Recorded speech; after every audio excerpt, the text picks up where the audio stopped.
Bonjour à toutes, bonjour à tous et bienvenue dans ce nouvel épisode du podcast Bébé et Confidences.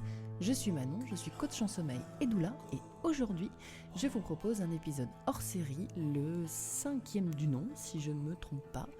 Et on va rentrer dans un grand classique du sommeil de l'enfant et des questions qui entourent le sommeil de l'enfant, c'est la question du laisser pleurer. Est-ce qu'il faut le faire ? Est-ce qu'il ne faut pas le faire ? Est-ce qu'il faut essayer ? Comment faut essayer ? Pourquoi ?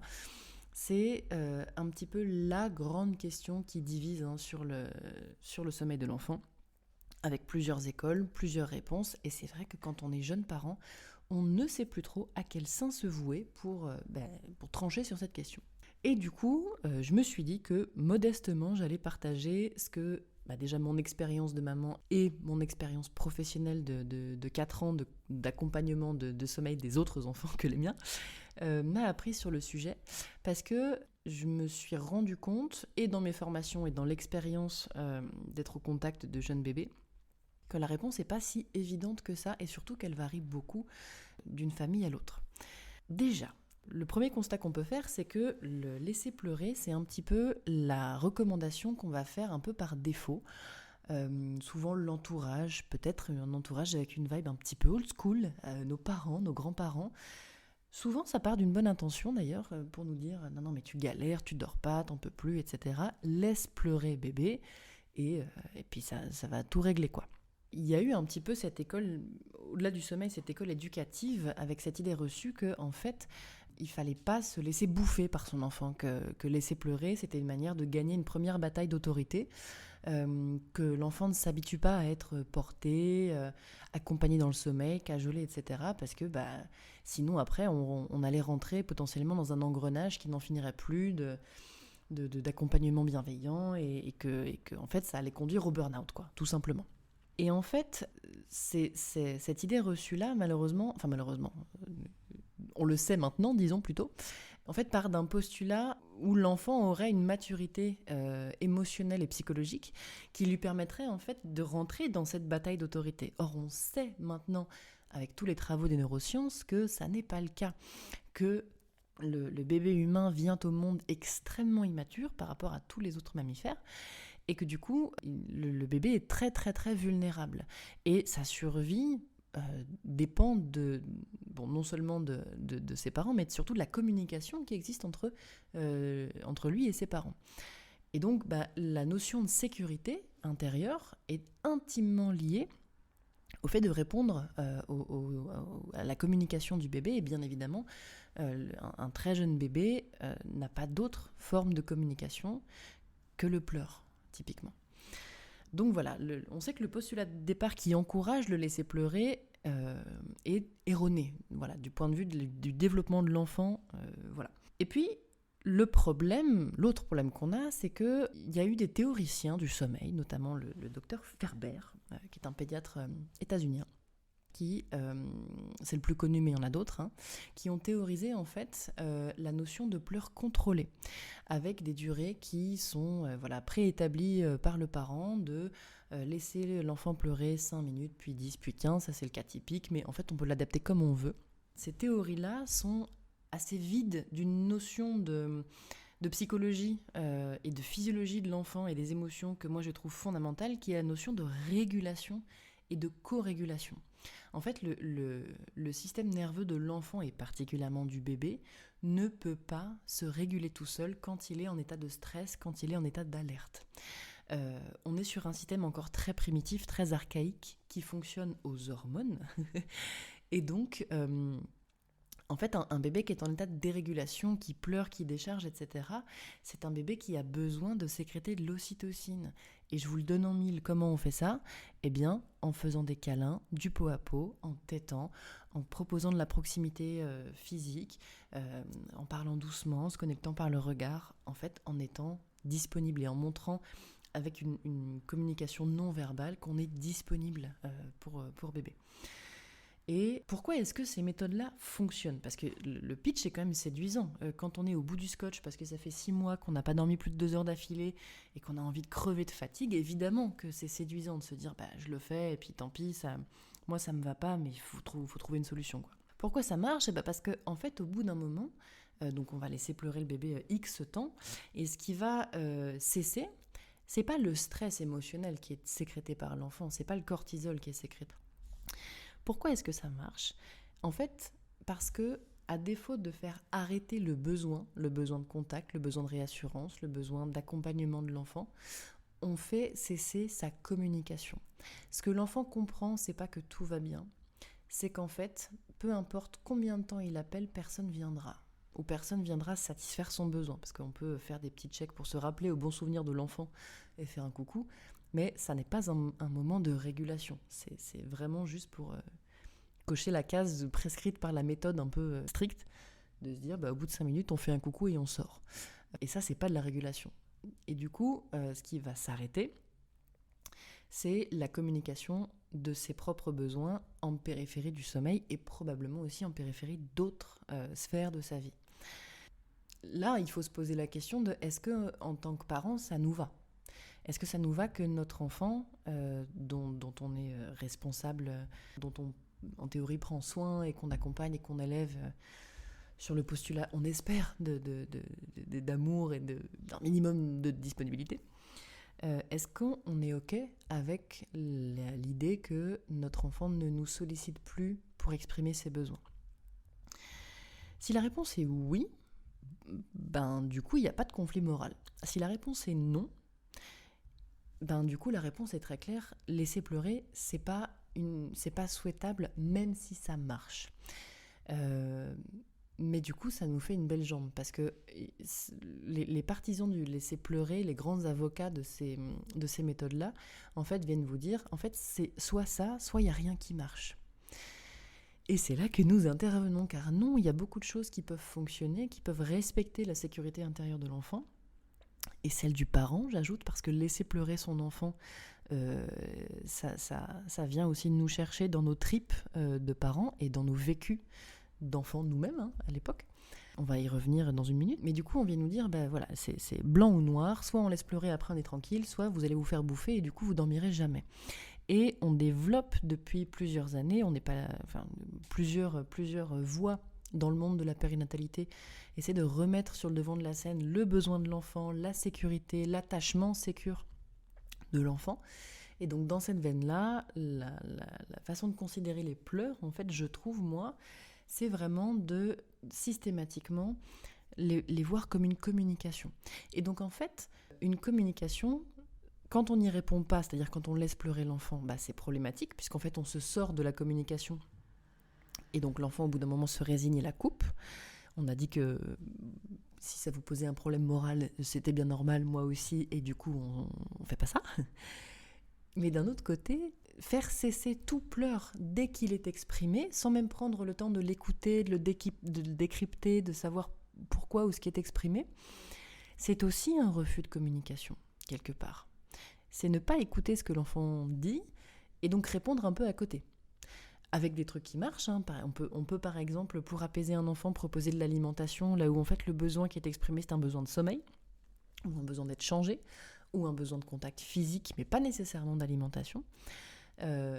Et du coup, ça non plus, en fait, c'est pas problématique en soi, mais c'est juste que ça vient pas donner une notion de communication ajustée, et donc ça brouille les pistes, et c'est là où en fait on est sur le chemin de ce que moi j'appelle du coup les conditionnements de sommeil, parce que c'est ma boutique à moi le sommeil, mais pas que, où l'alimentation, le biberon ou le sein par exemple peuvent devenir des vecteurs d'apaisement, là où systématique en tout cas, et puis du coup au bout d'un moment étouffant pour le parent qui voudrait s'en débarrasser, tout simplement parce que on n'a peut-être pas pris le temps de décrypter en fait le besoin qui était exprimé par l'enfant pour y répondre de manière ajustée.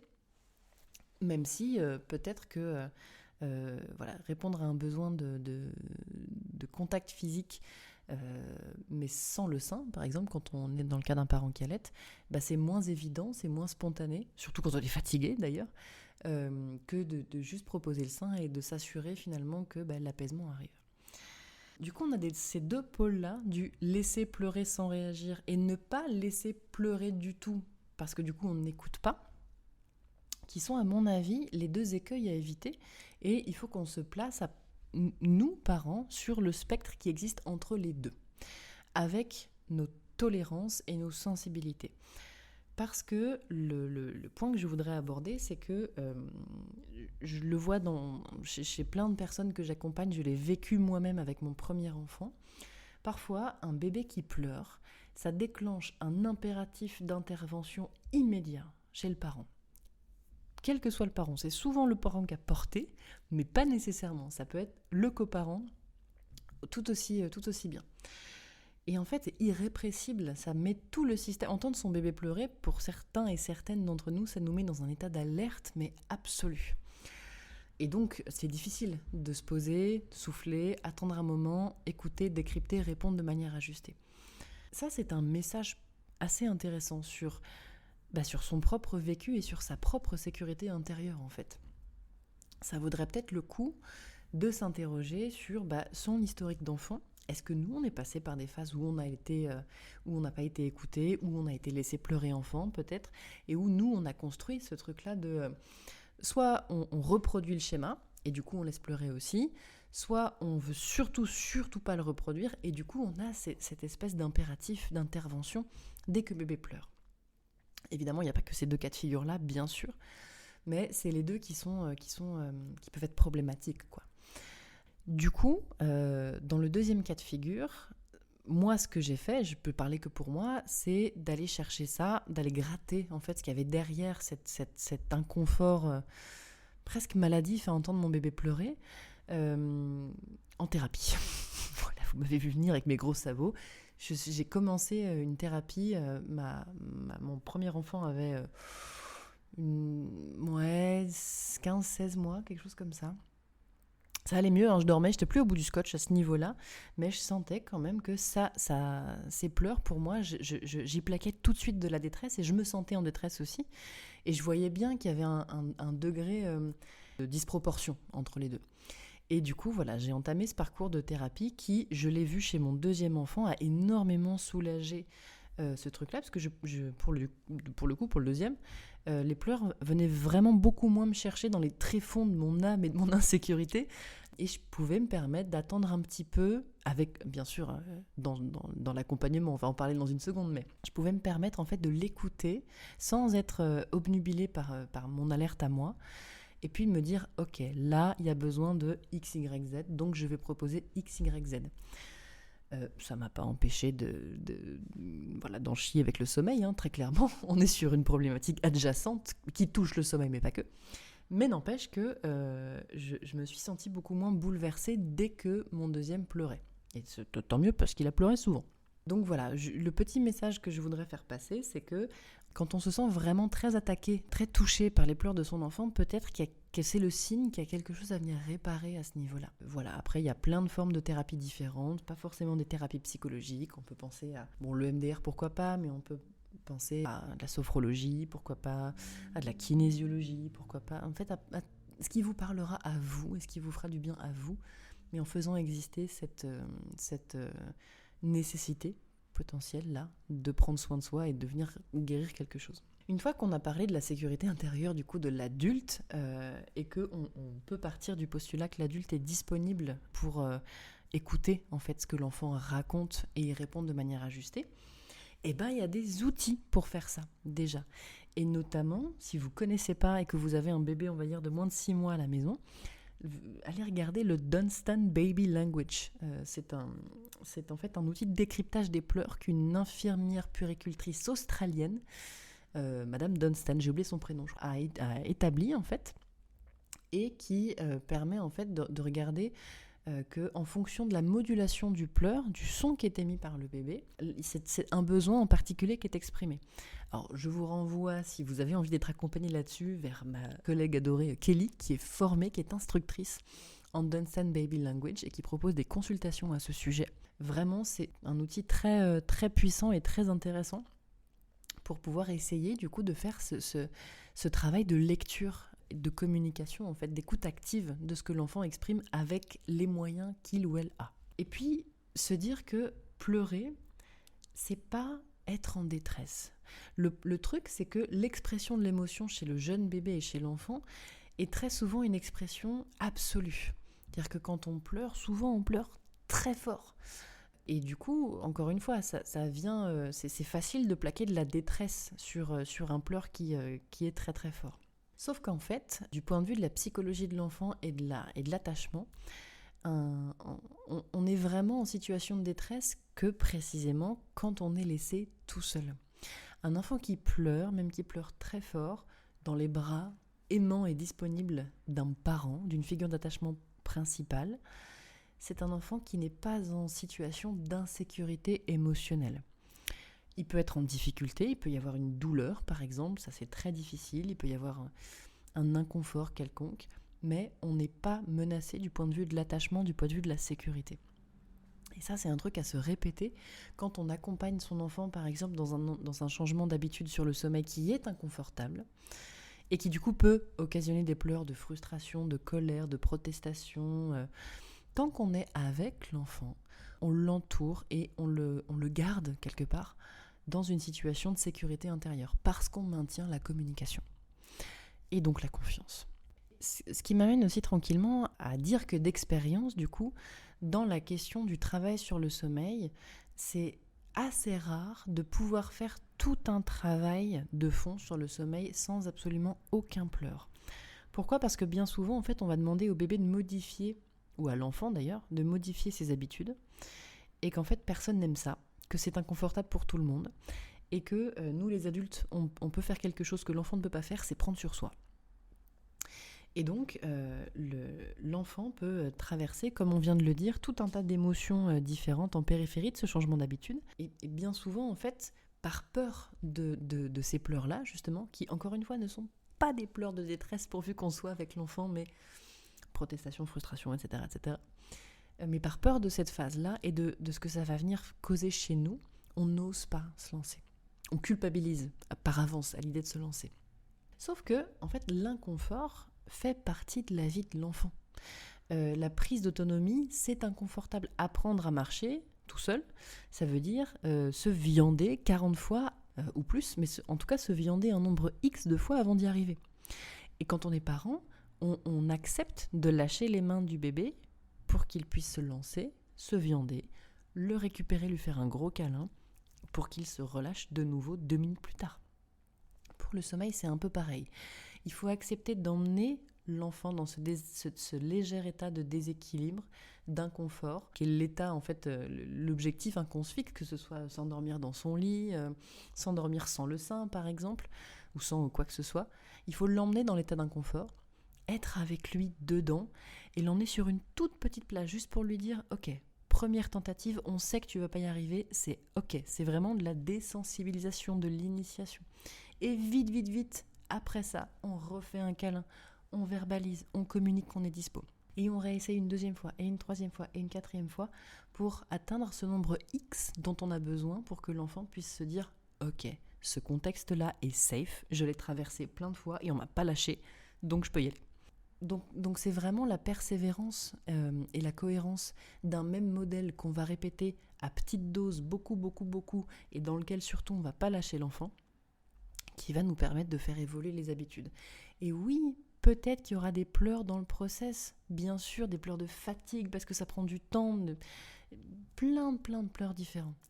Mais à partir du moment où un enfant pleure et qu'on n'arrive pas à le calmer autrement, de mon point de vue en tout cas, il faut proposer des bras sécurisants et aimants. Il faut pouvoir dire « Waouh, c'était dur, t'es dérégulé là, ça va pas, viens dans mes bras, on va se réguler un bon coup et on va repartir de plus belle. » C'est un peu comme si vos bras, c'était la bonbonne d'oxygène à partir de laquelle l'enfant pouvait se mettre en apnée pour apprendre un nouveau truc. On ne laisse pas pleurer un enfant seul, mais on laisse un enfant traverser des émotions sur des plages courtes si elles sont inconfortables, et surtout on l'encourage, on l'accompagne et on le lâche pas. C'est surtout ça, avant que l'enfant puisse se dire « Ok, je suis prêt » et donc diminuer de lui-même ses phases de pleurs. Une autre chose aussi, en fait, pour terminer sur cet épisode qui va être un peu court, mais où on parle vraiment d'une question bien ciblée, c'est cette question de curseur dont je parlais en introduction. Chacun a le sien. Moi, je comprends le sommeil de l'enfant comme une problématique familiale. C'est-à-dire que ce n'est pas juste le problème de l'enfant et ça ne peut pas être que les besoins de l'enfant qui sont pris en compte dans les recommandations que je vais faire, dans les décisions qui vont être prises de changement d'habitude et surtout dans la vitesse à laquelle on va demander à l'enfant de s'adapter. Parce que pour l'avoir traversé 2 fois, j'allais dire pour mes 2 enfants, mais moult fois depuis, puisque on rappelle, pour ceux qui n'ont pas loupé, qui n'ont pas eu l'info, mais donc je les élève toutes seules, mes enfants. Et donc quand ils sont malades les 2 en même temps, sur toute une semaine par exemple, je ne dors pas pendant toute une semaine, ce qui est une belle piqûre de rappel pour savoir ce que c'est que l'épuisement absolu du parent. Et donc pour être toujours très empathique avec les personnes qui viennent me voir dans cet état de fatigue-là, fin de la parenthèse. Mais du coup, pour l'avoir traversé, je sais que parfois, l'urgence, c'est que ça aille vite, c'est que ça aille plus vite peut-être que l'accompagnement vraiment step by step, très progressif de l'enfant. Parfois, nous, parents, on est arrivés à la limite, au seuil de ce qu'on peut donner, de ce qu'on peut accompagner. Et du coup, on peut moduler en gros le timing qu'on alloue à l'enfant pour s'adapter. Ça ne change pas qu'on ne laisse pas l'enfant quand même tout seul avec ses émotions. C'est peut-être que juste on lui demande de s'adapter sans forcément filet de sécurité. Par exemple, si on se dit que il faut qu'un enfant apprenne à s'endormir dans son lit parce que le parent peut plus porter, peut plus bercer pendant des heures, et le jour où on va essayer de changer l'habitude, si vraiment on n'en peut plus en tant que parent et qu'on est au bout du scotch et que pourquoi pas en fait on s'est fait un lumbago et que du coup on peut plus porter le bébé, et du coup il faut persister dans le changement d'habitude jusqu'à l'endormissement et plus revenir en arrière. Mais à aucun moment il s'agit de laisser bébé pleurer tout seul dans un coin. Et du coup, c'est à nous, parents, de mettre le curseur en conscience de mon besoin de parent, ma capacité d'accompagnement bienveillant et calme et respectueux, et ce que mon bébé doit faire, quel chemin il a à parcourir pour aller là où je veux l'emmener. Est-ce que je peux l'accompagner ? Est-ce que je peux l'accompagner mais sur une durée courte ? Est-ce que je suis capable de tenir longtemps mais sur des durées plus, sur des paliers plus doux en fait dans l'accompagnement ? Chacun va poser son curseur. Il n'y a pas de « il faut que ça se passe comme ça parce que c'est comme ça que ça marche ». Ça n'existe pas dans le sommeil et puis dans la parentalité de manière générale. Du coup, je vous invite, chers auditrices, à toujours vous poser la question de « ok, j'ai envie d'aller à un point B depuis mon point A. Qu'est-ce que je suis capable de donner ? Qu'est-ce que mon enfant est capable de donner maintenant et comment on fait un moyen terme entre les deux ?» Au final, si vous êtes dans un état de fatigue consommé, que vous en pouvez plus, que vous êtes en PLS et que vraiment vous savez plus trop quoi faire ou comment prendre le problème, laisser pleurer ou pas laisser pleurer, moi la question que je me pose à chaque fois c'est est-ce que je réagirais comme ça avec un ou une amie, un ou une adulte ? Est-ce qu'un ou une amie ou même n'importe quel adulte, voisin, personne dans la rue qui se met à pleurer devant moi, est-ce que délibérément je me retourne et je m'en vais ? Eh ben non. Moi, mon curseur à moi, c'est quand je détecte qu'une personne a besoin d'accompagnement ou de contention émotionnelle, au minimum, je vais la proposer. Que la personne la refuse, c'est ok, puisque c'est de la communication. Mais je ne peux pas ne pas proposer de la disponibilité et de la contention. Et c'est un peu pareil pour l'enfant. Je vais venir proposer de l'accompagnement. Je vois que tu es en difficulté, mes bras sont là. Tu les veux pas, il n'y a aucun problème. Tu les veux quand même 2 minutes plus tard, il n'y a aucun problème. Mais je propose ma disponibilité. Voilà, c'est pas la vérité absolue, encore une fois. Ça marchera peut-être pas pour vous, ça vous résonnera peut-être pas pour vous, et c'est complètement ok. Mais je sais que identifier ce parallèle-là m'a beaucoup aidée. Dans une situation difficile, pas que dans le sommeil, où mes enfants pleurent, où mes enfants sont en difficulté, et que moi j'en ai plein le dos, que je me sens pas dispo, etc. Je prends le temps d'une respiration profonde et de me dire, ok, dans cette situation, comme au permis finalement, petit A, je me casse parce que j'en peux plus, petit B, je vais hurler dans un coussin, petit C, je souffle et je propose de la régulation. Qu'on m'envoie péter après, c'est pas grave, au moins je propose. Et je continue de proposer jusqu'à ce que soit on me dise oui, soit il y ait autorégulation. Et petit D, la réponse D, bien évidemment. Voilà, ce que moi je pense de tout ça, c'est, en tout cas, voilà, de manière assez brute, mes réflexions sur le sujet de laisser pleurer, or not laisser pleurer. C'est un sujet vaste et éminemment...